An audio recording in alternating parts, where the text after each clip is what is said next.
Gentlemen, please. So we've got two guest speakers, but there's only one guest speaker. Okay, so this is David Ikedife from Hydro Tasmania, who's come to talk to us about various water levels. As I mentioned earlier, the club did write a letter to Hydro Tasmania about the water levels, particularly in Little Pine. I'd like to thank our esteemed Tony Dell for his input into that particular document. Before we get to the guest speakers, I'd just like to say to everybody, there are some freebies going around today. So there is a box of single-use scalpels over here from Dr. Chris all the way from Norfolk. And there's also some various small fly boxes and stuff. Unused. Well, you know, blood eggs, characters, that sort of thing. And some empty fly boxes in the corner from Malcolm Cross that could be used for dubbing and all that sort of stuff. Please reduce landfill and take them all home and fill them full of trout goodies. So without further ado, I'll pass you over to David Ikedife from Hydro Tasmania. Could you please give him a warm welcome? And I shouldn't need to have to say, but I'd like you all to play nice. Thank you, Andrew. No, I'm close to the door. I'm probably close to anybody else, almost. Andrew, I reckon, to that door. But yeah, I'm an environmental scientist with Hydro Tasmania, and I've worked either at Hydro or in Jura, or even before that at Inland Fisheries Service. I started there in 1996. So I guess my aquatic science background gives me a bit of background in fish biology and water quality and aquatic ecology in general. And Andy Taylor, who's here, I can't talk and write. And one of the important things you want to do is take notes from today and get your thoughts and observations on things. So Andy's here because he wanted to meet you guys too, and he's an expert in the same things I am, and so he can jot things down. Also, he might just interject from time to time if I don't, if I gloss over something, he might just pull me back into line.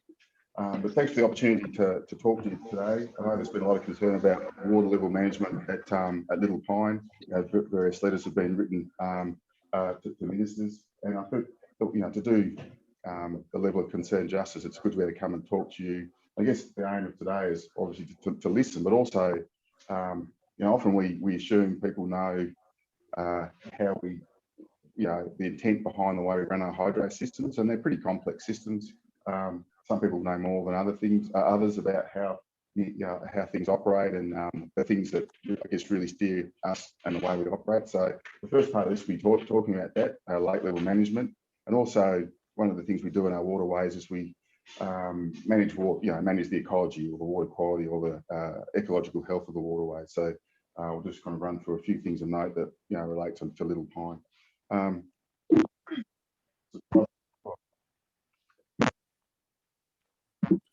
Lost him.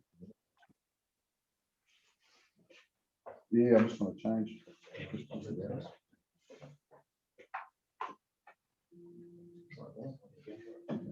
There we go. Cool. So this is just an overview of the catchment that feeds Little Pine. So you've got the lagoon down in the bottom corner there. This blue outline is the catchment that feeds it, and it's really remarkable. It's like 160 odd square kilometres. So it's a large catchment which feeds into what is we refer to as a diversion storage. So that captures all that water, and then rather than having it flow down into Pine Tier as it would do prior to the construction of Little Pine as a diversion storage, this Little Pine then diverts it down to Lake Echo. And it's pretty interesting. You look at the size of the Great Lake compared to the catchment for Little Pine, and they're very similar. So it's a very large catchment. I guess flowing through a reasonably small choke point down here.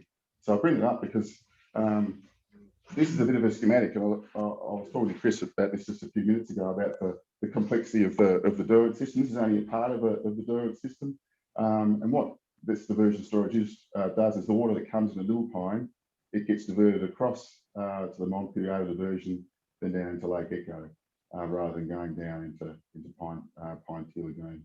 And this way, once the water's in storage in Echo, and as you'll know, Echo never really reaches full supply. It's in storage there to be used at a time of our choosing. And often if Little Pine goes on spill, well, that goes into Pine Tier. And often those times when it's on spill, the whole whole of the building schemes on spill as well. Not always, but often. So heavy little pine spill means that we have water going down through, well, potentially past all these power stations. That's just a bit of a background on how the system is linked together, and a quick overview. What was that other diversion on the right-hand side? Then through here, Yeah, that's spill over the Montpellier diversion. and then it goes down to. Yeah, that's the old Watermarna power station there. So that's Oh. now, yeah. So that's what that old pipeline from Kingstop shows. But you can see if that diversion spills, it goes all the way down into Meadowbanks. That's a pretty high value junction point up through there. Yeah, just going back 10 years, this plot is a lot of information going on there, but I guess I brought it up just to show that's full supply for Little Pine, and that's the minimum operating level.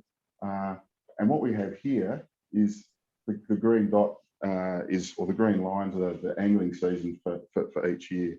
So and the level of that green line shows the MOU level. So you can see pretty much what we aim to do is, I guess, obviously keep the level above the MOU level throughout the year.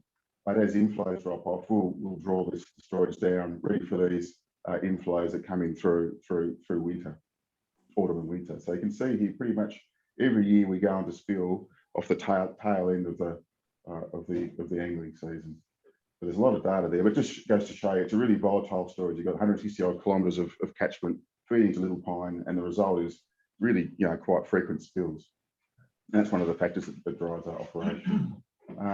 Tony was asking about how we, and Tony's seen this before, but how we kind of try and predict what the inflows are going to be into Little Pine. We have a series of models that we use that are based on information from the Bureau of Meteorology. So at a point in time, they'll give a projection with error bars out, looking ahead to try and give us an idea of what flows are doing. And from that information and the current storage position, we'll then, change the gate operation.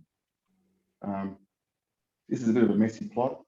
Probably can't see it very well, but that's percentage of time exceeded down the bottom end, and that's a whole bunch of years. But the thing to take away from this is, I think it's got 5 or 6 years in there, that the dark blue line is the last angling season. And we're pretty much, it's a bit of a rough graph, but we're probably sitting a bit more time at the 1,006.5 level, and a bit less at the high levels, above 1,007, getting up towards spill. But it's a pretty unremarkable year, apart from this bottom end of the plot here. Now to the detail. Can you go back one slide? There was an aqua line on that last graph that's dropped right off the bottom on the far right-hand side. Yeah, and it's not shown up in the, unfortunately. So that was just a dry year, wasn't it? That was the 2016 drought period. So I'm pretty sure that was that year there. So, and actually the blue line down the bottom shows the IFS MOU level, which is 1,006.33, but for meters in full, it's a little bit over a metre from full supply. So we've stayed above that, apart from one little occasion there, which I think was 2016. This is the current, or the angling season, or the current year, and incorporating the angling season, which is shown by the blue line there. And that blue line also shows the IFS MOU level. And the thing to take away from this graph is and I know we copped a fair bit of criticism for the bottom end of the graph here, and I'll get into that in a second, but we have the MOU level as I suppose, a hard minimum, and we aim to go above it. But operationally, and this isn't really publicly known, we have what are called target levels.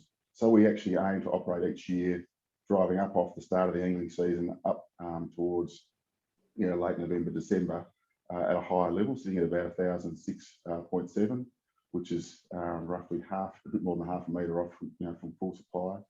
Then as the year progresses, we'll gradually draw that down towards that MOU level. And the reason we do that is to make space for things like this coming in the bottom end.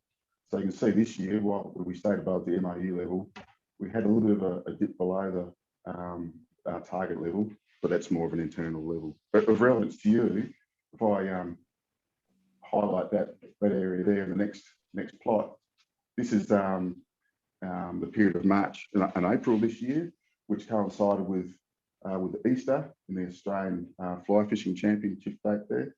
So, and also overlaid with the lake level, which is the blue line. We've got meters from full supply in blue, and I operate in meters above sea level, which is Australian height data, which is the 1,006 point, whatever series up the side there. So we've got those. That's the lake level, so we can see how it's changed over March and April. But and Tony was asking about how frequently, or a few people were asking about how we operate the gates, how frequently is it done, and this black line shows operation of the gates at Deep Creek Cut, which it's our main lever for controlling, or only lever for controlling water levels in Little Pine. So through this period, we had, I think it was 11 interventions on the gate, and I think I went into the logs that our operators use at the desk, and that's where the commands go to change the gate. I went through all the handover logs, and I think there were no fewer than, I forgot what the number was now, Tony. It was like 27 or so noted comments about water levels and whether we should change or not. And also it's discussed daily at the daily briefing. So that gives you a bit of an idea around, I mean, I know there was some concern about this level here as well as the timing of the Australian fly fishing champs, but there's a lot of work to try and get the gate in the right position for it, but inflows just dropped off faster than predicted. And I guess at this time of the year, which was about mid-April, we're sitting about 0.9 down from full supply. So that top line, which represents the gate, the black line, yeah, why has that changed from up and down to a curve on the gate? Yeah, so that's a really good question. Like you can see here, each of these is a gate change. So that's just a water height. It's like a plank of wood you just put in there. It's like a radial gate that pivots up here. And so at that point there, all the other points, the gate is actually not clear of the water. So you can see how it's acting as a control and coming down in a pretty continual fashion. Here, the gate's clear of the water, starts just varying with inflows at that point in time there. So it's actually quite a distinct. You can see the wind rippling over all the variability in flow going out through the lagoon there. So yeah, these are the dates of the adjustments that we made through the March and April period. I mean, yeah, this was information that Tony was after, but it just goes to show they were the dates that correspond to those, each of the lines in the graph. So that kind of gives a bit of background on the drivers for our operation and how we operated. One thing that Andy and I have been looking at is we look at water quality around a suite of lakes in the Highlands. And one of those is Little Pine. We put a raft in place that we put there prior to the World Fly Fishing Champs. And it measures things like temperature, conductivity, the clarity of the water or turbidity, and also algal biomass. And that's pretty important because if any of you are familiar with the Lagoon of Islands, if you get a swing towards algal biomass as opposed to, I suppose, aquatic macrophytes or aquatic weed, that can really change the functioning of the lagoon. This is an interesting plot here. You can see 160 odd square kilometres of Little Pine catchment, but the hashed area is where the bushfire went through in 2019. So half that catchment was burnt in those bushfires, which is obviously a significant amount. We looked at the data. We actually got Intura to look at the data from our rafts and also took some water samples in the year following to see if we could detect an impact of those bushfires. And at that time, it was pretty benign. There was just like a little spike in nitrates, but nothing to really concern us. So we thought, we've just kind of dodged a bullet there. But what we didn't think about was the potential for a lagged effect. So I mean, you'll all be familiar with the Highlands. You get exposed earth, you get frost heave on a regular basis, and it just keeps on working over time. You get frost heave, you get flows. So we suspect, looking at this is a pretty messy graph, but it shows turbidity levels over the 2021 angling season. And you can see a gradual increase in the baseline. Normally you look at these things with wind direction and speed on them, but it gets pretty messy. I didn't do that, but there was no real wind signals in there, apart from this bottom end here, where we've got the increasing baseline and increasing spike frequency. So it looks like, and you compare that to previous years, and it's not really responded this way previously. It's been a bit more settled and more resilient to wind resuspension. So just around that, is that what happened to Arthur's a couple of years ago? Yeah. 8 or 9 years ago? Is that similar kind of Yeah, because Arthur's is a lot deeper. Arthur's was shocked in its own way with the drawdown and the recovery to spill and a bit of a fire in the catchment. Yeah, they did, and we looked at that too, and we had shared some help from the university to look at that. I did a presentation back in 2017, I think, here on that, and we didn't really. There's nothing that we really picked up from that. You know, it's a bigger catchment to volume ratio at Arthur's than we see here at Little Pine, but since that time, there's been like we've picked up a kind of a flock, a waterborne flock, which is like a clumping of material, which is caused increased turbidity levels over time, and we're not entirely sure what's causing that. So it's not the typical, you get wind action and that shear reaches the bottom in a shallow lagoon like Little Pine and picks up the sediments and mobilizes in the suspension. It's something that's more, probably natural process driven. But yeah, so. Sorry. There seems to be a link there somehow. This turbidity data, potentially we don't really know, but we kind of got a bit of a hypothesis that there is something going on, but this current or coming financial year we're going to look a bit more closely. So while we've got the rafting at the moment giving us continuous data, that's good, but we want to get out and take water samples to track nutrients and stuff, and maybe do some event sampling on the inflow. So when you've got a big rainfall event, get samples as the levels come out, because that's when you pick up the turbidity events with the the particulates and stuff. And if you look at this here, I don't know if you can read that very well, but we've got each year represents a different, each colour represents a different year. So we've got 18, 19 in the green, 19, 20 in the red, and 20, 21 in the black. And this is another duration curve, and I do these because it's a lot easier to interpret these than it is a bunch of these lines overlaid. But the way you interpret them is this is turbidity up the y-axis here, and normally if you wanted to, good polarizing waters would be well below, would be below 5. So if you look back in 2018-19, if you run your line across from 5, well, it was below 5, 95% of the time, or it was higher than 5 NTU, or getting pretty dirty, a bit hard to Polaroid, maybe 4 to 5% of the time. Then if you look at the most recent, or if you look at say 1920 and extend the line across to that 5%, or that 5 NTU line across here, you're looking at probably around the 28-30% of the time it was in excess of 5 NTU. And if you keep on going to this angling season just gone, or you're sitting around maybe 50% of the time. So what that tells you is there seems to be an increasing trend in baseline turbidity at Little Pine. That's something that we're going to look at. Well, we're looking at now. We want to delve in more closely next financial year. Sorry if I'm boring with it, these graphs, but this is an interesting one in that it's another duration curve. You take that same 5 NTU, and this was done quite a few years ago, looking at the response of the lake to different water level regimes. And the take-home story from this is that back then when this was done, and so I don't think it's relevant now, but we want to redo this, is that there really wasn't much difference between running the lake at the MAU level all the way up to 1,007 metres and the way it responded to turbidity. It's only when you got it well in excess of 1,007, which is getting up towards spill level, that you saw turbs drop back. So it's just another. So we expect that that relationship's changed. We want to look more closely at that, because that's relevant to how we manage the lake. And another duration curve, chlorophyll data. It's the same thing. We come across. This is the year, the current year. This was 1920, and the chlorophyll levels appear to be going up essentially.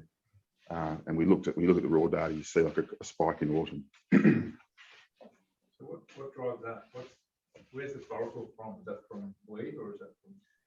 Yeah, good question. It's either from phytoplankton, so waterborne plankton just kind of blooming out, potentially based on nutrients coming out of senescence. Like when you get aquatic weeds dying off into winter, and they've got to release their stored nutrients somewhere, and that could be taken up by those. And that might be underpinned by like a slightly higher nutrient level coming in from the catchment, giving a bit of a leg up to respond to that. but the short answer is don't really know, but we need to look at it more closely just to make sure that it doesn't progress into something, you know, that's hard to manage. Having said that, I mean, it's Little Pine is, you know, in terms of managing, it's a lot easier to manage than a lot less risk in terms of managing, and say compared to Penstock Lagoon, where you've got very small inflows, whereas Little Pine, you've got the thing that keeps it ticking over nicely for the most part is the through flow from that big catchment area. So what can be problematic for late level management actually is pretty good in terms of reducing residence times and moving materials through the such as particulates or chlorophyll. Is there a pH relationship between when you have the burning go through all the ash and stuff that we distributed from the fire? It's pretty intense fire. Yeah, it was. And you wonder, I mean, I wonder, is there a pH runoff that happens as a result of that? I mean, you get an increased amount of something else coming off that huge catchment area. It's been burned. Yeah, I don't think that I'll have to look more closely at the data, but I don't recall anything that kind of leapt out of the data as something to be worried about. You did get a kind of algal or some sort of chlorophyll based change. You'd imagine there'd be a pH relationship to that in some way. Yeah, I mean, I've seen pH relations, say in Penstock, in the really thick weed beds in the height of summer where you've got a lot of photosynthesis going on and stuff, and you will see like a pH increase. Yeah. But in terms of inputs from the bushfire affected catchment, you know, I just don't recall there being anything, because we're really more focused on nutrients. But we can go back and have a look. I think you had the same scenario in Pine after the fires. I think you had chlorophyll increase. I remember from the last discussion we had. Oh, in Arthur's? Yeah, in Arthur, sorry. Yeah. Yeah, same Yeah, we same did. sort of scenario. You had the turbidity went up and then the chlorophyll went up. That's right. After the fires, at about the same time. So, Yeah, and I think with Arthur's, we had the kind of confounding factors of that whole water level management thing in the background as well, the drawdown, and that, you know, could have potentially changed where the weed beds were, and then at the spring up to beyond full supply to spill with turbid water, changing the light climate. So there was a few factors at play, you know, and potentially some bushfire inputs as well, and we don't really know what's going on there. And in fact, with Arthur's, we don't have a lot of levers to pull. You know, we've got a pump that works over the time, and we try and move water across, you know, within reason to Great Lake. So just summarising some of the stuff that we want to follow up on is, as I've said before, just previously, we'll look at the nutrient data and chlorophyll data and turbidity versus late level response information, and potentially look at inflow events, just to try and get a better understanding of how it's functioning. One thing to be aware of is, you know, there was criticism about the IFS MOU level being too low, or that we actually fallen below it, and I think that was partly, you know, it's kind of hard to find the information as to what the MOU level is. So we've changed the publicly available plots now. So if you look at those on a public site, you can see what the MOU levels are and track where we are in relation to those. The MOU will expire in 2022, halfway through next year. So we'll be talking to IFS about the renewal process this coming financial year. So the process in the past has been, they'll collect representations and then formulate a position to put to us, and we'll then negotiate. Also, there were some comments about it being difficult to launch boats at lower levels, and it is a pretty shallow slope off that ramp. And we have been in consultation with Mast and IFS and about progressing a boat ramp upgrade at Little Pine, and we're certainly supportive as long as things like public safety are addressed. We're quite close to a canal there, so we're just going to make sure that any work that's done there doesn't put people in danger of being sucked down the canal. But I think that's all manageable. So that's just up to Jim Caulfield at Mast is a good operator, and so is Neil from IFS, Neil Morrow. So we regularly catch up with them about infrastructure upgrades. I mean, we've that team of us plus those Mast and IFS. I think we've been responsible for. Well, we put in about $600,000, $700,000, $800,000 over the last 10 years. That's Hydro.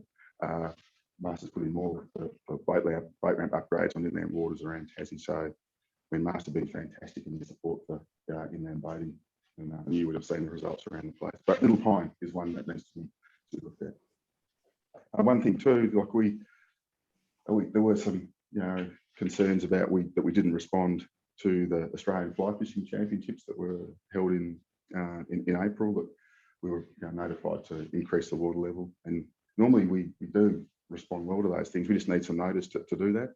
I mean, with the World Fly Fishing Champs, we were talking, I suppose it was probably 2 years out just to make sure we had stuff in our system. It was 2 years out, and that was about managing the 3 lake venues and the river venues. And you went through the thing about the only thing that you couldn't guarantee was if there was a high flow coming through the rivers. There's nothing you can do to control that if that dam was spilling and stuff. So it was quite a long process to be involved with that. Yeah, not everyone can do that, but the more notice, the better. Then we can put something into our system. We put what's called capacity restriction in there, which has high visibility for our operators, and we can see what the intention of the capacity restriction is. In this case, it would be if at all possible, hold the level at a suitable level for the fly fishing champ. So that's probably a bit of a take-home message. If you've got events or coming up, just let us know ahead of time. We can see what we can do to get it into our system to try and give a bit of surety to water levels. Can't always guarantee it, because sometimes the weather doesn't play ball, or we've got operational constraints that mean we've got to either draw a system. Could be to do with maintenance. There could be 1,000 reasons why, but we don't know. We can't assess it. So that was a bit of a take-home learning from that. So that's my kind of overview on lake level management and ecological management. It'd be good to, I don't want to talk all day and I don't want to bore you guys. I probably have with all those graphs, but it's really good to get your points of view on management of the Little Pine and concerns and questions about it. I've got a couple of questions. Can we get copies of all these slides that you presented? Yeah, like I'll double check that's all right, but there's nothing. It's all here for digestion. I'd personally like a copy of them. Yeah. We've actually recorded this, but we'll get confirmation before we. I'm sure it'll be fine, but I just need to follow the process. I'd just like sort of an email copy, if that's okay. Yeah. The other thing is, it's a cheeky question, but if you weren't worried about the thing spilling, would you be taking the lake, the Little Pine down at that time of the year? In a water health and Okay, yeah. I guess if you're going to manage it, say as a devil's advocate, as a private fishery, I think you just manage it to mimic natural seasonal variability. But I mean, because it's such an important diversion storage for us, we do. I mean, as you can see from that action level, the target level, it does rise up to kind of mimic spring inflows and then draws down, which is in some ways. I understand why. Yeah. But that gives you a bit of seasonal variability as well. It's not as, it doesn't mirror exactly what you'd find up in the Western Lakes, but you have a season, the spring increase and then the summer, post-summer decline. And the other question is, of course, this is only one of the waters where there's a difficulty with water management. There's a difficulty at the other end of the season, and there has been for many years down at Bronte Lagoon. And is that being looked at with the same degree of emphasis as this?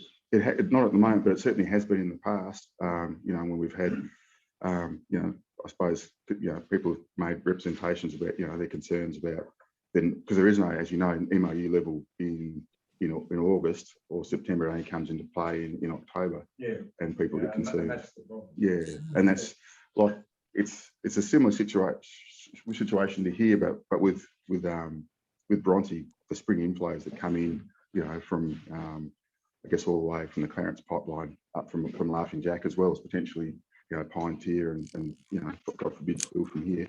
But that makes it pretty volatile storage as well. So and the losses from there add up very, very quickly. So we're not. And the other question I had was one that we talked about when I came to see you, and that is how much a megalitre would the hydro charge for that water if they were selling it for irrigation? Yeah, no, so that was a really good question, because after we met, we went away trying to understand how we could pull together a price per cubic day or megalitre that you can kind of say with a bit of confidence, because power prices change and the degree of spill through the system changes when you overtop so you could have a whole bunch of scenarios with different dollar amounts, but with your, with the irrigation price, that actually does take that into account. So it looks at a longer time series data. For example, what I did do, I just press the, did do some calcs based on the irrigation value.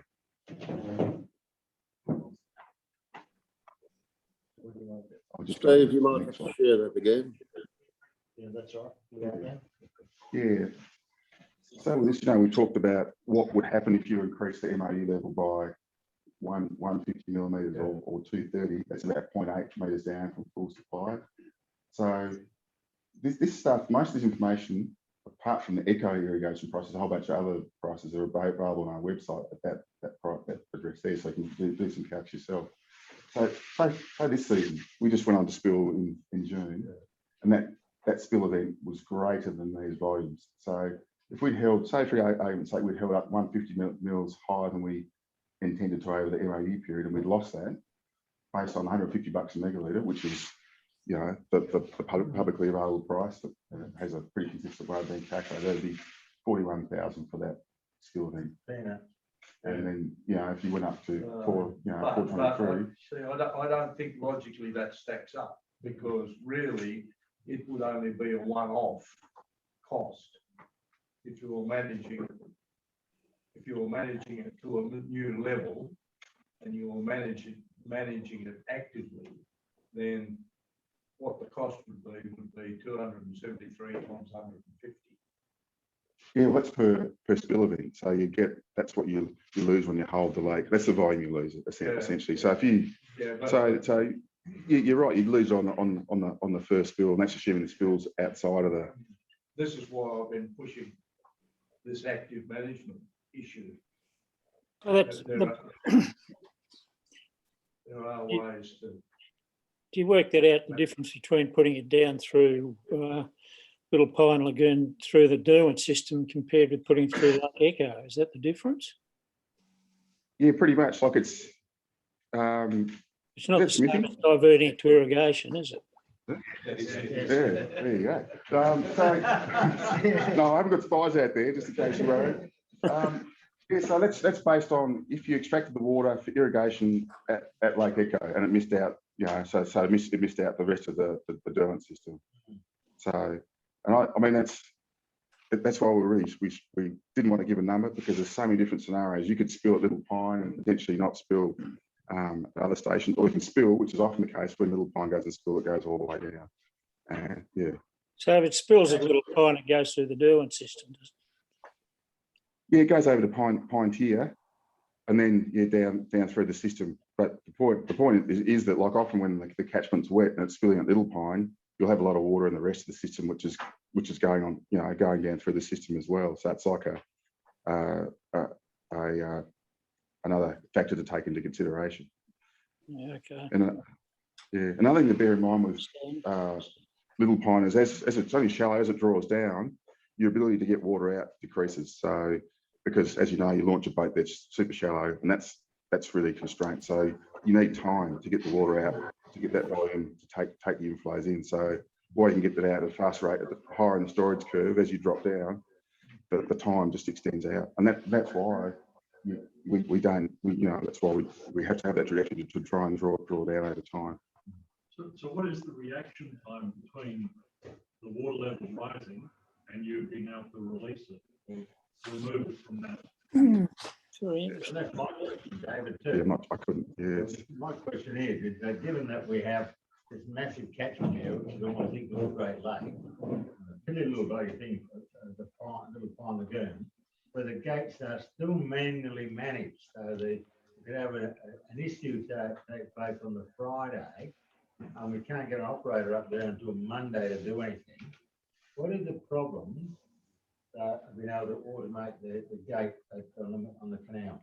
Yeah. Is there technical problems or financial problems? Just be cost justified. If I can go back to one of the earlier slides, like we looked at that period between March and April, and it can be labour intensive to track a line. But tracking a line is not the issue. It's like you get a forecast and forecasts, as you know, have a variability. You can set the gate to try and compensate for that in line with the limitations of how much you can get water out. With a person goes up and winds it. That's right. Yeah, but even if the gate was automated, yeah, right, how much better would be that for the operation of the levels in the lake? you might get a finer. Oh, thanks for that. A finer control around. I might just go back another couple. Yeah, this is the one. You might get finer control. This is where we've been aiming to keep on this line. As you can see, well, you can go look at various years where we can track it reasonably well with a little bit of variability. So I don't see that's the problem, because this is our target level. It's more the fact that we're actually drawing down to this point here. That's my understanding, and like once you get an inflow event when you're there, it just responds that fast that if it's a decent event, that you can't catch it unless you're already there. Yeah. You can't. That's the other issue though, isn't it? It's about the inflow, the information about inflow, which is not good either. Yeah, well. And there has to be a way to be able to better determine what the likely inflow. Well, I take your point about having like a stage recorder to give you inflow volume, but by the time you're measuring that water at that point in the lagoon, it's too late. I'm not saying do it there. I'm saying do it where you can manage the lagoon best. Yeah, well, you need to have information days out. So that's what we're going to use a model to do. $41,000 a spill. We could almost afford to put him up in the bloody fly tyre shack. Is that Larry? That's Smithy again. Yeah. I mean, the point about $41,000 is, David, in angler language and the amount of money that anglers spend there, $41,000 is nothing. And I think that's where the Hydro have got to start talking with Anglers Alliance and Fishing Club Alliance and realise just how important the angler dollar is to the whole business of Little Pine Lagoon, Penstock Lagoon, Bronte Lagoon, which is pulled down at about the same time as what the fine was. And a lot of criticism, it was very, very low at the same time as what the fine was this year. And a lot of upset anglers. Big dollars in fishing. David, Dennis Edwards. Hello. Good to see you. AAT are actually doing a study at the moment, an economic study on the value of freshwater fishing to the Tasmanian economy. Now, we'd like to embarrass you with those numbers being really high, but it's only in the early stages. But it'd be really interesting to say, well, okay, you closed down and look what happened at Arthur's. And I know you weren't at fault with this Little Pine with the Australian Championships, but it'd be interesting to get a value on a particular lake over a period of years of the anglers tapering off, and the government might in fact be recouping some money by keeping the lakes in really good nick. That's just a thought. This just a thought bubble at the moment, but we'll try and get some more definitive figures on it as we go through this study. I don't lose any sleep over it, but I think it's worth pursuing. Yeah, that's a really good point. Being a scientist, I can talk about science, and I can also talk about the water levels and the potential value. They're quite tangible, but it's those social values which are harder to put kind of up, and that's why I'm here. One of the reasons I'm here is we want to take that away as well, because if we want to feed that back to our organisation so that they understand, well, okay, we've got ecological stuff we've got to look after, obviously the financials of running a system in a prudent way, but also we've got a social aspect too. So. And what about this new irrigation policy that's in the works at the moment, which is actually trying to identify irrigation value a program predicated on trying to understand how much irrigation can actually be undertaken and what value that has and how does that impact all this. I suspect that's a bigger can of worms than all of this put together. Yeah, I mean, what we do, I don't want to bore you with it, but one of the things we do to manage we have an aquatic environmental program where we have to justify, we ask for money to look at things, and we justify it by looking at risks. So we have what's called a heat map. One of the things that we try and do is we can look at risks now, but also we're trying to look out to the future as to what might be on the horizon. So things are climate change, because that will decrease yields throughout the highlands and make the east coast a bit more volatile, amongst other things. But also, yeah, just more people wanting to use water for different things. Could be irrigation, could be other things too. So, and you know, people have expectations about access to that water, and they're the balls that we have in the air in terms of, okay, we're a hydropower company, but we're publicly owned and we want to provide a good service in balance with generating power to the community. So, you know, we support kayaking and other recreational water uses such as anglers and angling. So it is a balancing act. It's not all about the dollars, but we are accountable because we have to, you know, I suppose we've got a pretty big capital program to keep these things running, and that takes money, and we've got to be prudent about the way we manage water. But given that economic imperatives are always dominant in the end, and the expectation of you know, supplying hydroelectricity and supplying, you know, increasing demand for irrigation farms, you put that together with, you know, a really dry year, where does you know, memorandums of understanding and, you know, the fishing value, or economic or social or both, fit into an environment like that? You know, when as we 5 years ago have a really serious pressure on the system, and these economic imperatives still there. Yeah, that is an excellent question. In 2016, there was no other time I can remember where that was really put to the test. And so we were looking at the barrel of, you know, the rain wasn't there. We're looking at, you know, we had a Basing cable outage. We had to start rolling out diesel generation to keep things happening. But before we got to the diesel generation point, there's a lot of focus on Great Lake, which we don't normally run very low. And we done some work looking at water quality and galactic ecology in that lake. So we filled in some knowledge gaps about those threatened species, and it was put to us, what are the implications of drawing Great Lake down to this level to keep generating? So this was an advice. We don't tell people what to do. We could say, well, the risk of going to this level is you might have a, you know, short-term lived turbidity event and no impact on the ecology of the lake. And that's a lot, you know, a medium risk. If you go to the next level down, I can't tell you what the levels are off the top of my head. You go into what's called a high risk band. You might have a change that is there for a decade, you know, in terms of poor water quality or, you know, really lag recovery of galactids and the fishery. And then there's an extreme risk. So if you go there, we cannot guarantee it will come back to the state that it was before you went there. So that's like, yeah, the change of state. So that was our advice. I remember as a scientist, we put this together, and it's like, well, we've got, this is the best data we've had in a long time to put up to our board to make a decision on. And I just recall within a few days, it was like, okay, those levels have been adopted into our governance structure. So if you want to go to the medium risk, we've got to, you know, talk to our, you know, I suppose the manager of a particular section all the way through to, you know, approval by the board to go into the extreme risk. And we went to high risk.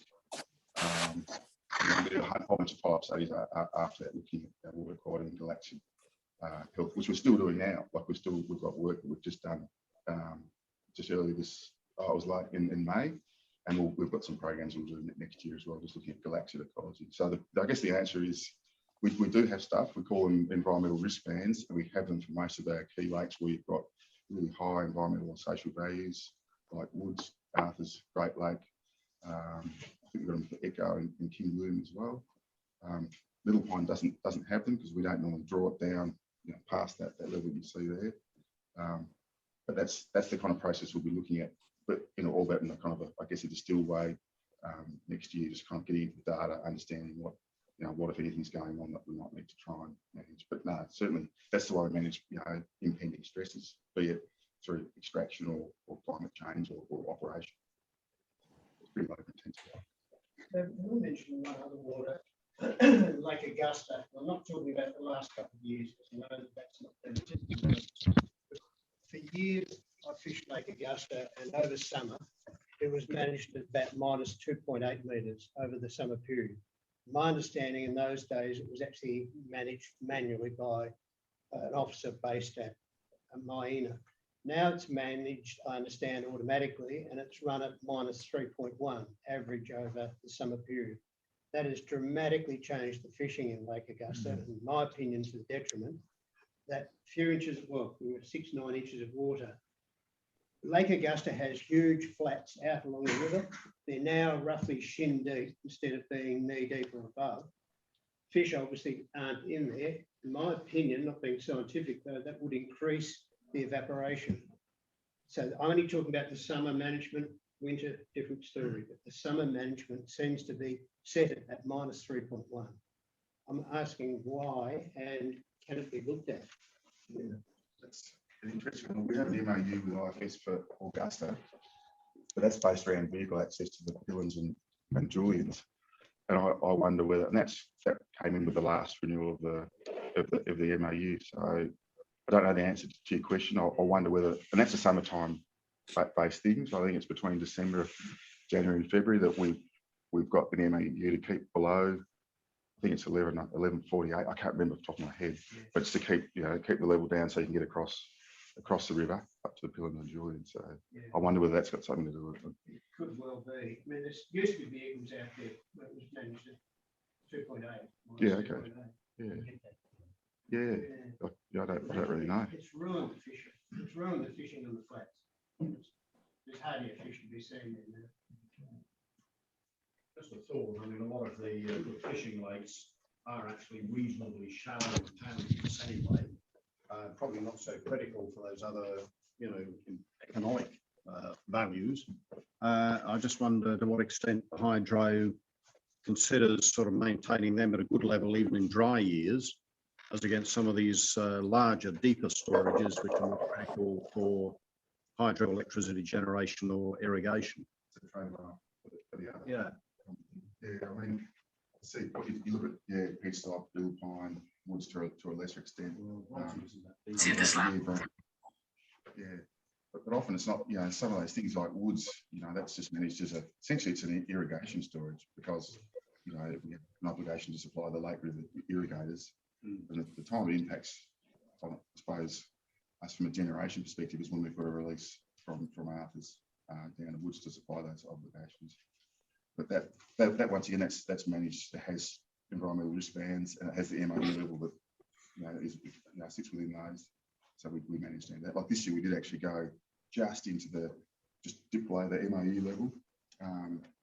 But there were, we did talk to the fisheries, and that was a deliberate decision because we had some concerns about the threatened fish that were in there, and in the past, what we've done is, there's always a tension between threatened fish conservation and recreational trout fisheries, and we'd seen, from IFS data, like a bit of a recruitment pulse of brown trout that seemed to coincide with a decline, and probably that's the most endangered.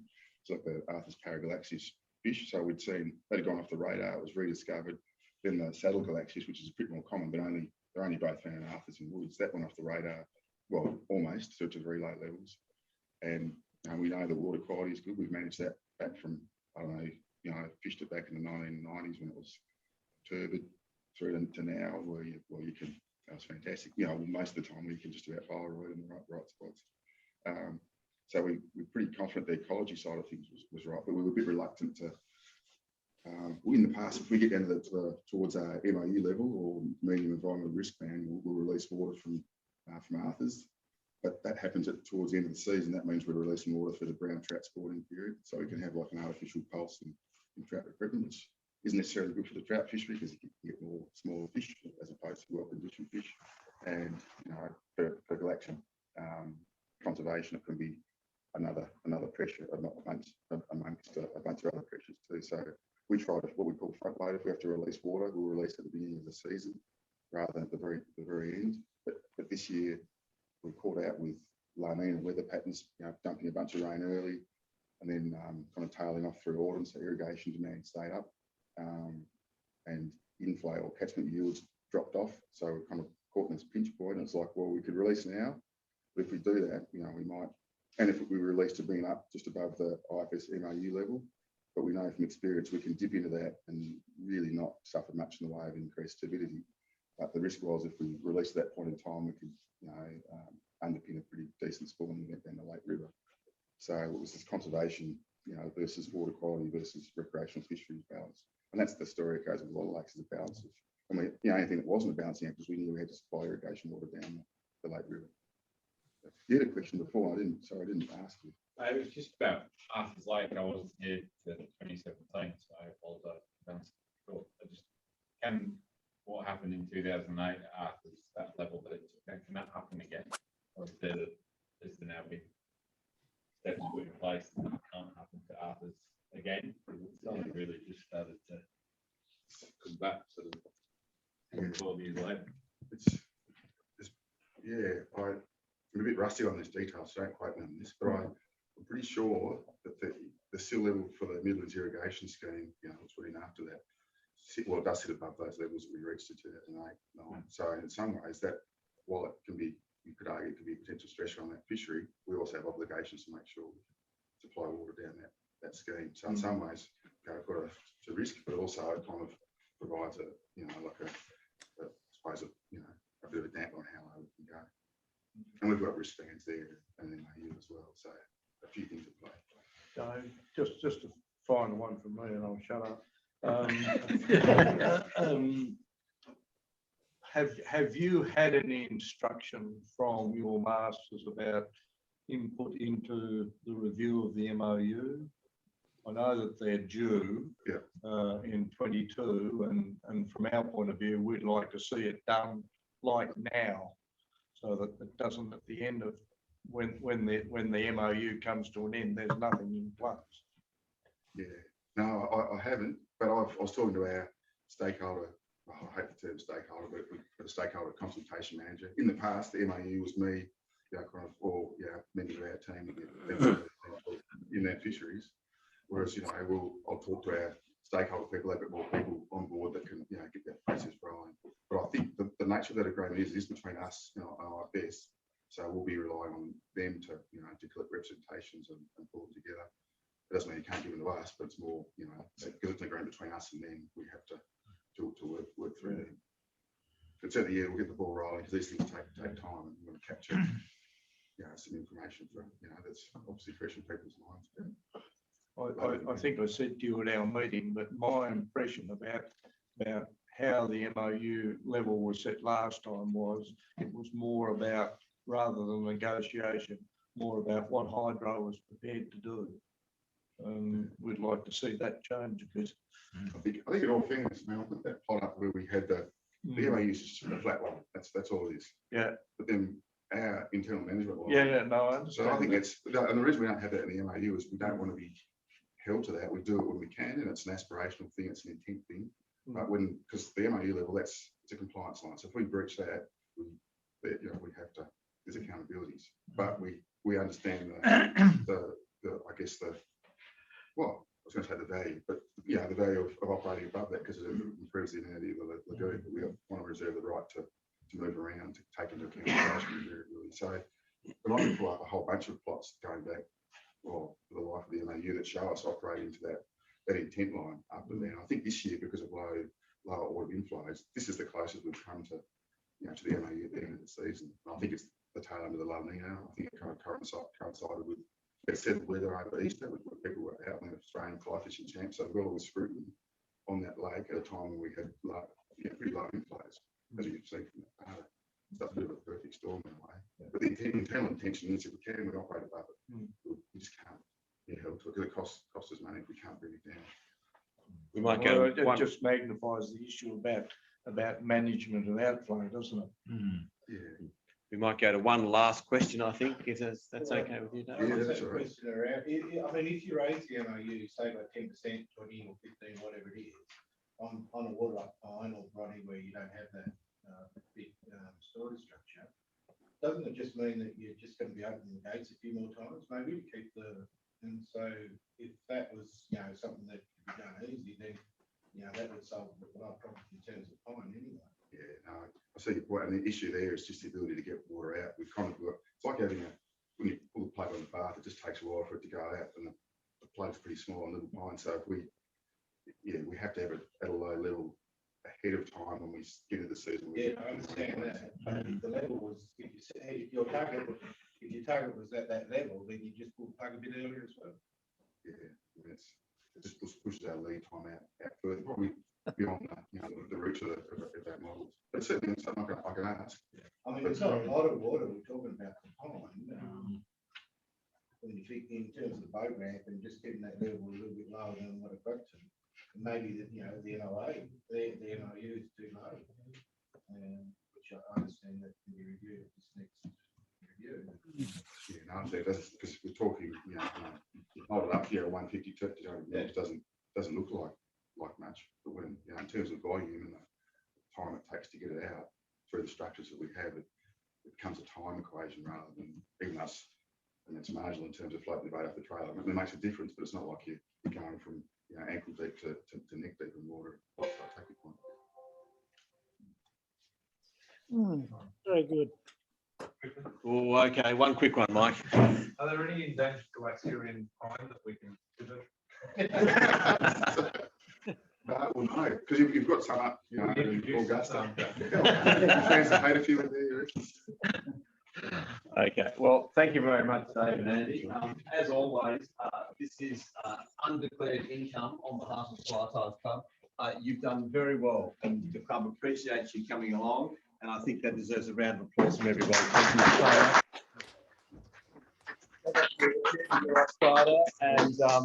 And thank you all for playing.